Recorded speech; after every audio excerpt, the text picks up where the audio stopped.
तो आज के इस वीडियो में हम लोग बिहार नगर पालिका आम चुनाव 2022 के लिए बहुत ही महत्वपूर्ण जो फॉर्मेट्स हैं जो ओपन पैकेट्स में जाते हैं और जो अगर आपका सही नहीं हो तो फिर आप जो है कि जल्दी आपका जमा नहीं हो पाता है, उन सारे फॉर्मेट्स के बारे में हम लोग डिस्कस करेंगे। पहला मैंने लिया है आपको ईवीएम हेतु मतपत्र एवं पेपर सील लेखा। आपको ये ध्यान होना चाहिए कि इस चुनाव में एक खास बदलाव किया गया है कि अब मतपत्र लेखा अलग और पेपर सील लेखा अलग इस बार नहीं है, वो एक ही में दोनों को मर्ज कर दिया गया है, दोनों के लिए एक ही फॉर्मेट है। तो ये आपको पदवार दो दो प्रति भरना होता है। 3 पद के लिए चुनाव होना है, पार्षद, उप मुख्य पार्षद और मुख्य पार्षद के लिए चुनाव होना है। तो आपको हर पद के लिए यानी पार्षद के लिए इसके लिए 2 प्रति तैयार करना है, उप मुख्य पार्षद के लिए 2 प्रति और मुख्य पार्षद के लिए 2 प्रति, यानी कि आपको ये 6 प्रति में तैयार करना है। और जिस पद के लिए आप भर रहे होंगे उसके अनुसार ये सब डिटेल भरा जाएगा। तो चलिए हम लोग देखते हैं। ये तो बहुत ही कुछ ख़ास बात नहीं है, आपका मतदान केंद्र नंबर और वार्ड संख्या और मतदान केंद्र का नाम लिखना। उसके बाद मेन यहाँ से आपका बैलेट यूनिट और कंट्रोल यूनिट लिखा है। तो आप जिस पद के लिए भर रहे होंगे उस पद के लिए जो आपको बैलेट यूनिट और कंट्रोल यूनिट मिला होगा आप उसका डिटेल इसमें भरेंगे, क्योंकि हर पद के लिए आपको अलग अलग CU BU मिला होगा तो उसी का आप इसमें भरेंगे, ऐसा नहीं कि दूसरे का उसमें भरा जाए। तो ये भी आप देख करके भर लेंगे, प्रिंटेड रहता है। मेन ये जो है ये आंकड़े वाला जो है ये खेल, इसको आपको अच्छा से समझ लेना है। पहला 1 नंबर में कि मतदान केंद्र के निर्धारित निर्वाचकों की कुल संख्या। मान लिया कि हमने हमारे वोटर लिस्ट के अनुसार टोटल मतदाता 900 हैं, वो हमने यहाँ पर लिख दिया। दूसरा पूछ रहा है मतदाता रजिस्टर में प्रविष्ट मतदाताओं की कुल संख्या, यानी वोटर लिस्ट जो आपका मतदाता रजिस्टर है जो P2 के पास होता है उसके अनुसार टोटल कितने जो है कि वोट पड़े हैं, वो लास्ट आपका प्रविष्टि कितना बता रहा है उसमें। तो हमने मान लिया कि 495 आखिर में जब बंद किया गया तो इतने वोटर्स का एंट्री उसमें हुआ था। अब ये 3 घर जो है इसको अच्छा सब समझ लीजिएगा। 3 नंबर में है कि मत रिकॉर्ड न करने का विनिश्चय करने वाले मतदाताओं की संख्या। मत न रिकॉर्ड करने का विनिश्चय यानी कि कोई वोटर ऐसा आया जो सब कुछ हमने एंट्री कर दिया मतदाता रजिस्टर में, अब वो कह रहा है कि हम वोट नहीं डालेंगे। तो अब उससे क्या होगा भाई, हमने एंट्री तो इसमें कर दिया मतदाता रजिस्टर में, अब वो कह रहा है कि वोट नहीं डालेंगे तो मशीन में क्या होगा, संख्या हमारा कम ज़्यादा हो सकता है रजिस्टर और मशीन के अंदर में।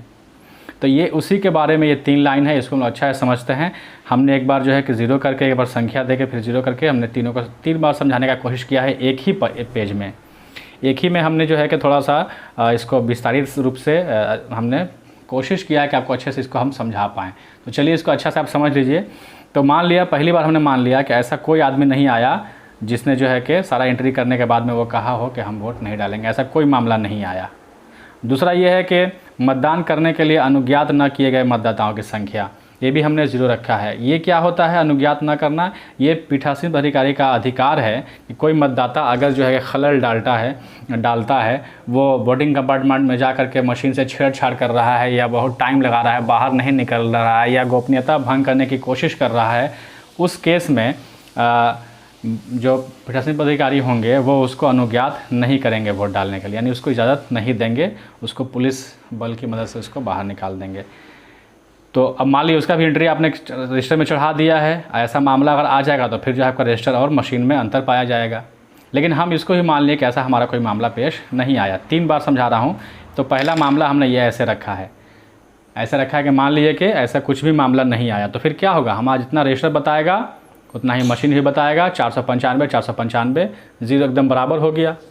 एक मामला ये आ सकता है कि 2 लोग ऐसा आया जिन्होंने सब कुछ एंट्री करने के बाद वो कहा कि हम वोट नहीं डालेंगे, ये 2 लोग हुए, तो एंट्री तो इसमें हो गया, वोट मशीन में पड़ा नहीं।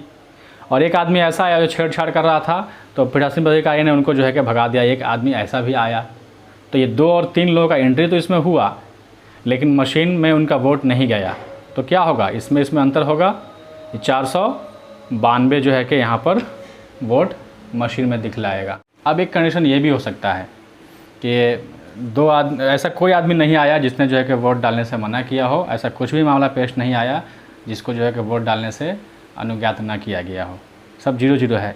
तब तो हमारा 495 मतदाता रजिस्टर में और 495 मशीन में भी होना चाहिए, लेकिन ऐसा नहीं हो रहा है। 493 वोट मशीन बतला रहा है।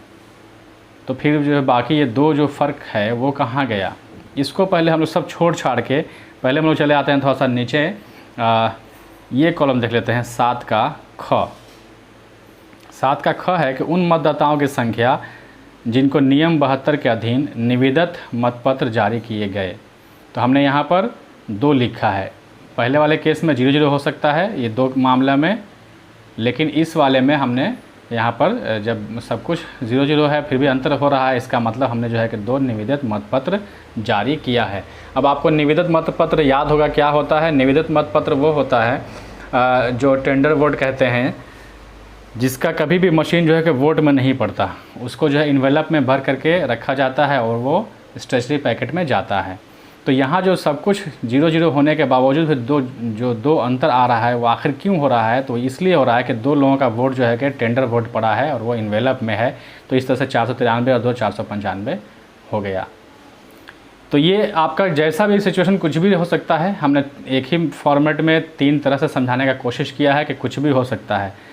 ठीक है, अगला 6 नंबर कॉलम में हम लोग आ जाते हैं फिर से। यहाँ पर यही लिखा हुआ है कि मत 2 में से मत 3 और मत 4 को घटाने के बाद मेल करता है या अंतर पाया जाता है। तो आपका कंडीशन कुछ भी हो सकता है। मत 2 में से मत 3 और मत 4 घटाने के बाद मशीन और उसमें मेल कर भी सकता है और नहीं भी कर सकता। तो जैसा होगा यहाँ पर आपको लिखना है। इस कंडीशन में मेल करती है, इस कंडीशन में अंतर पाया गया है। तो अंतर पाया गया था, क्यों पाया गया है? ये दोनों है। इस कंडीशन में भी अंतर पाया गया है, अंतर पाया गया है तो क्यों पाया गया है? तो यहाँ जो है कि उसका यहाँ पर है। तो ये इस तरह से हो जाएगा। फिर उसके बाद से आपको यहाँ पर वही टेंडर वोट आपको 20 मिलते हैं बैलेट पेपर, और उसका जो है कि आपको हिसाब किताब देना है कि जब 20 मिला है तो कितना नंबर से कितना नंबर तक और कितना नंबर का आपने यूज किया है और कितना नंबर आप लौटा रहे हैं। तो ये तो बहुत ही इजी है, आप इसको आराम से कर सकते हैं। मेन जो है कि ये बहुत ही इंपॉर्टेंट था जो आपको समझना था। अब आपको पेपर सील के लिए भी यहाँ पर जवाब देना है। तो पेपर सील भी आपको जो है कि जिस पद के लिए भर रहे हैं, मान लीजिए आप है कि पार्षद पद के लिए भर रहे हैं, तो आपके लिए उसको जो है कितना आपको पेपर सील मिला है, कितना क्रमांक से कितना तक, कितना आपने यूज किया, कितना क्षतिग्रस्त हुआ, कितना आप लौटा रहे हैं, ये सब हिसाब किताब आपको इसमें देना होता है। तो ये बहुत ही इंपॉर्टेंट पेपर है जो आपको पद के हिसाब से हर पद के लिए 2-2 प्रति तैयार करना है। यानी टोटल आपको ये 6 प्रति तैयार करना पड़ेगा, और ये हर पद के लिए अलग अलग हो सकता है। ये जो आंकड़ा है, ये अब को मामला हो सकता है कि कोई ऐसा आदमी आया कि पार्षद के लिए देगा, अब आगे 2 में कह रहा है कि हम नहीं देंगे, ये भी मामला हो सकता है। या हो सकता है कि 2 को कहेगा कि देंगे, हम 1 को नहीं देंगे, या हो सकता है कि सब में नहीं दे। तो ये जैसा भी सिचुएशन होगा उसके हिसाब से आपका यहाँ आंकड़ा लिखाएगा। और उसी का ये अगला पन्ना है आपका, जिसमें जो है कि आपको मतदान अभिकर्ता से हस्ताक्षर करवा लेना है। तो इस तरह से आपका ये जो फॉर्मेट था मतपत्र एवं पेपर सील लिखा, ये आपका तैयार हो जाएगा। अगला आपका आता है जो बहुत ही इम्पोर्टेंट पेपर है, वो होता है घोषणा, ईवीएम हेतु घोषणा। ये आपको टोटल जो है कि 4 पन्ने का, ये 1 2 3 और ये 4 पन्ने का जो है कि होता है टोटल। इसमें बहुत भरना कुछ होता नहीं है खास बात, सिर्फ जो है कि मतदान अभिकर्ता का हस्ताक्षर करवाना होता है जो करना चाहते हैं। इसमें है, फिर इसमें है, ये सारे जगह पर आपको हस्ताक्षर ज़्यादातर करवाने होते हैं। ये भी आपको पदवार भरना है 2-2 प्रति में, यानी कि 4 पन्ने जब भरेंगे तो आपका 1 कंप्लीट होगा, 1 पद के लिए 1 सेट हुआ। तो आप जो है कि इसको 4 पन्ने का 2 भरेंगे, यानी कि 8 पन्ने का, तो आपको 1 पद के लिए होगा। और इस तरह से फिर जो है कि आपको अगले पद के लिए 4-4 करके 2 बार भरना होगा, फिर अगले पद के लिए आपको 4-4 करके 8 पन्ना में आपको भरना होगा, क्योंकि ये पदवार भरना है। ये आपको पार्षद के लिए भरेंगे तो 4 पन्ने का 1 सेट होगा, फिर एक और बनाएंगे 2 सेट होगा 8 पन्ने का, वैसे ही करके इसका भी और इसका भी आपका कंप्लीट हो जाएगा। इसमें कुछ खास है नहीं भरने के लिए कि जिसको बताया जाए आपको। उसके बाद है आपका बहुत ही इम्पोर्टेंट पेपर है आपका, जिसको हम लोग पीठासीन पद की डायरी कहते हैं। आइए इसको देखते हैं। इम्पोर्टेंट पेपर मेन कॉलम जो है जहाँ से यहाँ से शुरू होता है, 6 नंबर से हम लोग देखते हैं। 6 नंबर में आपका जो है कि उपयोग में लाई गई ईवीएम के बारे में आपको पूछ रहा है। ईवीएम आपको यहाँ पर पद का नाम लिख देना है, पार्षद, उप मुख्य पार्षद और मुख्य पार्षद। अब यहाँ CU/BU का डिटेल पूछ रहा है कि आपने पार्षद के लिए कितना CU आपको यूज करना पड़ा, संख्या बताना है, 1 या 2। तो अगर सब कुछ ठीक रहा तो 1 ही यूज करना पड़ेगा, कुछ ख़राब आई तो आपको 2 भी यूज करना हो सकता है। और अगर आपने 1 यूज किया तो उसका क्रम संख्या, अगर आपने 2 यूज किया तो इतना नंबर, कॉमा इतना नंबर, क्रम संख्या लिखना है उसका। ठीक उस तरह से आपका BU, ये पदवार आपको जो भी मामला रहेगा 1 या 2 जो भी भरना रहेगा आपको भर देना है। उसके बाद आता है आपका पेपर सील लेखा।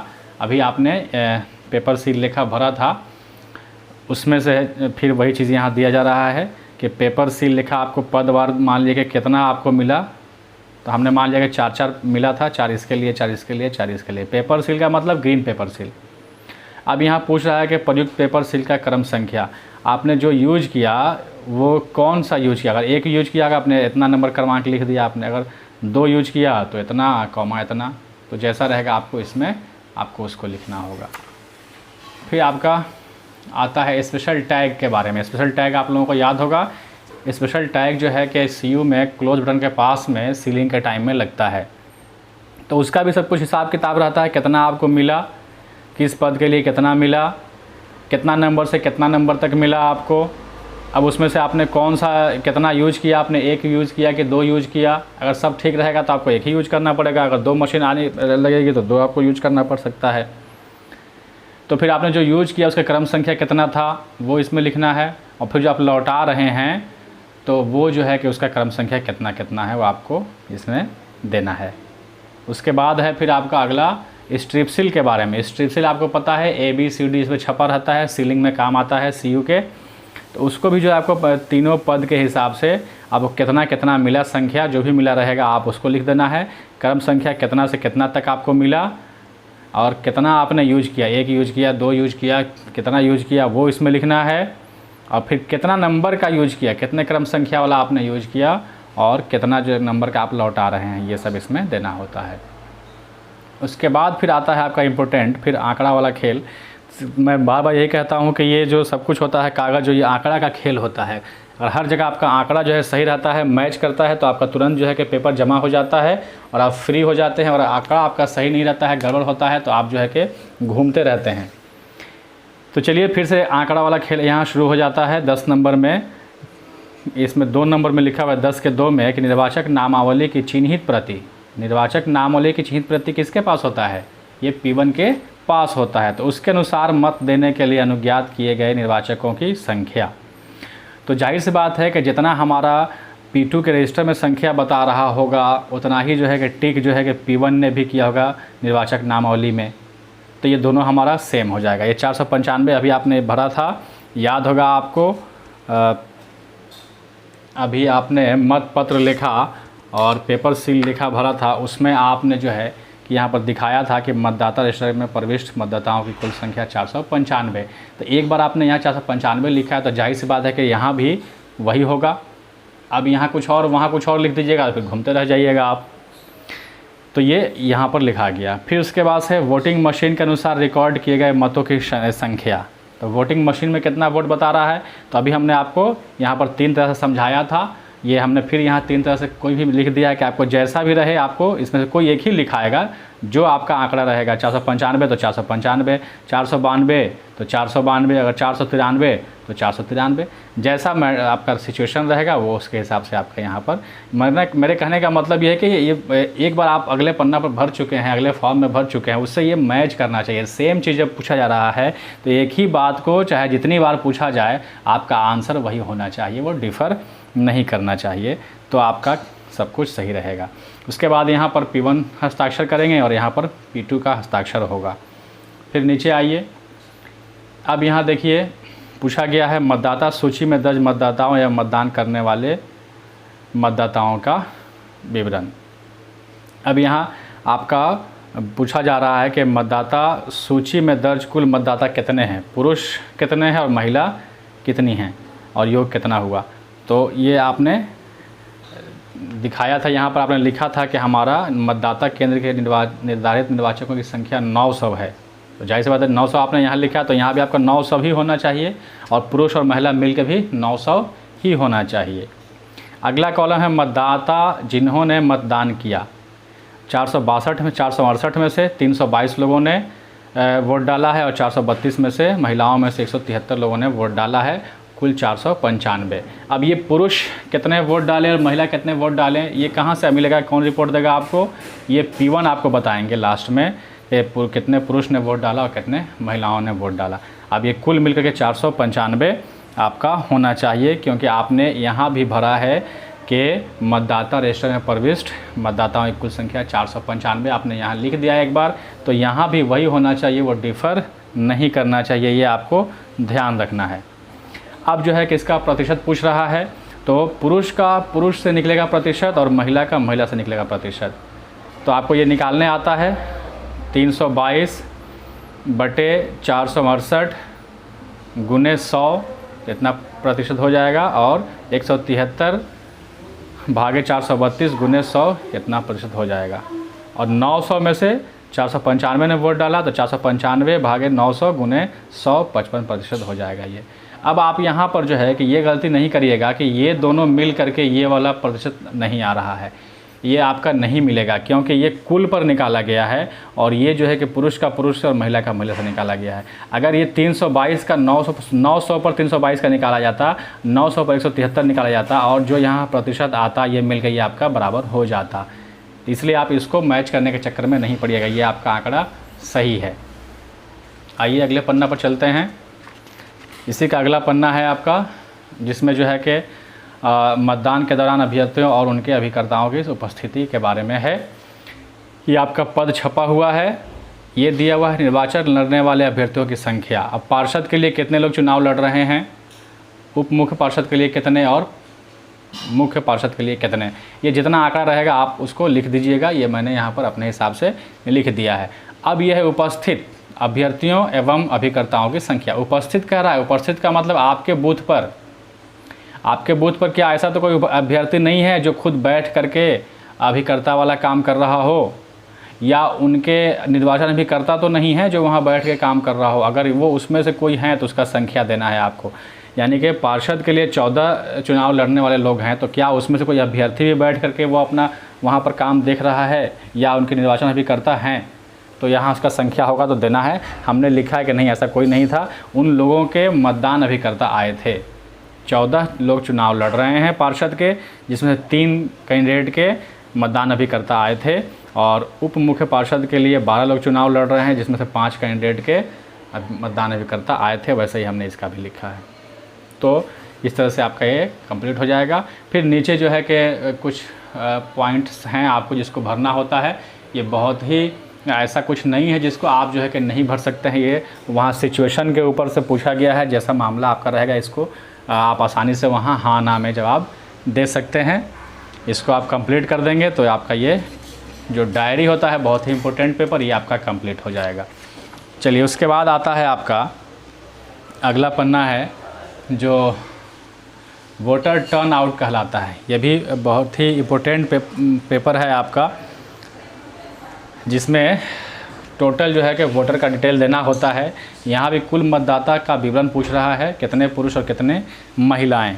तो फिर मैं कह रहा हूँ कि आंकड़ा हर जगह आपका बराबर होना चाहिए। अभी आपने यहाँ डायरी में भरा था कि कुल पुरुष इतना, महिला इतना और टोटल इतना, ये भी आपका यहाँ पर वो उतना ही होना चाहिए। देखिए, पुरुष 468, महिला इतना, कुल मिलकर के इतना।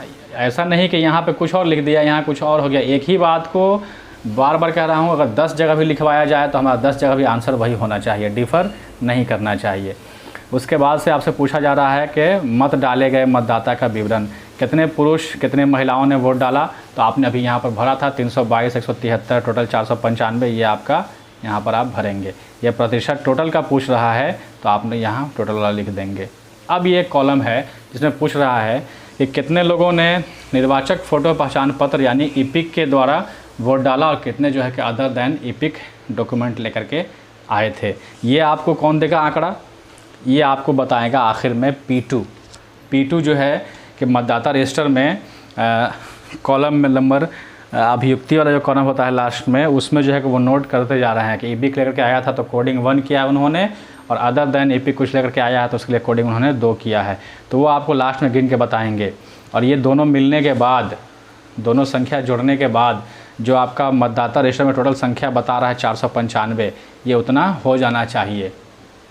तो हमने लिखा है कि 471 लोगों ने ईपिक लेकर के आया था, वोटर कार्ड लेकर के वोट डालने आए थे, और 24 लोग जो है कि अदर दैन ईपिक कुछ भी दूसरा डॉक्यूमेंट लेकर के, जो वैकल्पिक डॉक्यूमेंट हैं उसमें से वो कुछ भी लेकर के आए थे। तो ये टोटल मिलके 495 आपके हो गए। ये भी बराबर होना चाहिए। यहाँ पूछ रहा है मत डालने से इनकार किए गए मतदाताओं की संख्या। तो ये जैसा हो, कभी हमने 0 भी लिखा है, कभी 2 भी लिखा है, दोनों अब मैंने लिख के दिखाया है। ऐसा लोग जो जिन्होंने वोट डालने से मना किया, अगर कोई नहीं मना किया तो 0, अगर ऐसा कुछ आया है आंकड़ा तो वो लिख देंगे आप। इस तरह से आपका एक और इम्पोर्टेंट जो पेपर है आपका वोटर टर्न आउट, ये आपका कंप्लीट हो जाएगा। और एक और है, ये आपका जो आपको जाता है ओपन पैकेट में विजिट शीट है। विजिट शीट में आपको बहुत कुछ भरना नहीं होता है। ये आप ऊपर में सिर्फ बूथ का डिटेल भर करके इसको 2 सेट लेंगे, 2 पन्ना लेंगे, और इसमें बीच में एक कार्बन कॉपी लगा करके और उसको पिनअप करके अपने टेबल के ऊपर रख देंगे। और कोई भी आएगा अधिकारी तो यहाँ अपना क्रमांक डालेगा, वो अपना नाम लिखेगा या पद नाम लिखेगा, वो अपने आगमन का समय लिखेगा, और फिर वहाँ से जाएगा तो उस प्रस्थान का समय लिखेगा, और कोई मंतव्य होगा या कोई अभियुक्ति होगी तो यहाँ पर वो लिख करके चले जाएंगे। और ये आपका 2 प्रति तैयार हो जाएगा। इसको भी आपको ओपन पैकेट में जमा करना होगा। तो इस तरह से ओपन पैकेट में जो भी जाने वाले डॉक्यूमेंट्स हैं, हमने सब पर बारी बारी से आपको गाइड किया, चर्चा किया, ताकि आप उसको आसानी से भर सकें और बिहार नगरपालिका आम निर्वाचन 2022 को आप सफलतापूर्वक बहुत ही आसानी से अंजाम दे सकें। मुझे उम्मीद है कि आपके लिए ये वीडियो बहुत ही जो है कि लाभकारी होगा, आप इसे ज़रूर फ़ायदा उठाएंगे। फिर मिलेंगे अगले वीडियो में अगले टॉपिक के साथ। तब तक के लिए धन्यवाद।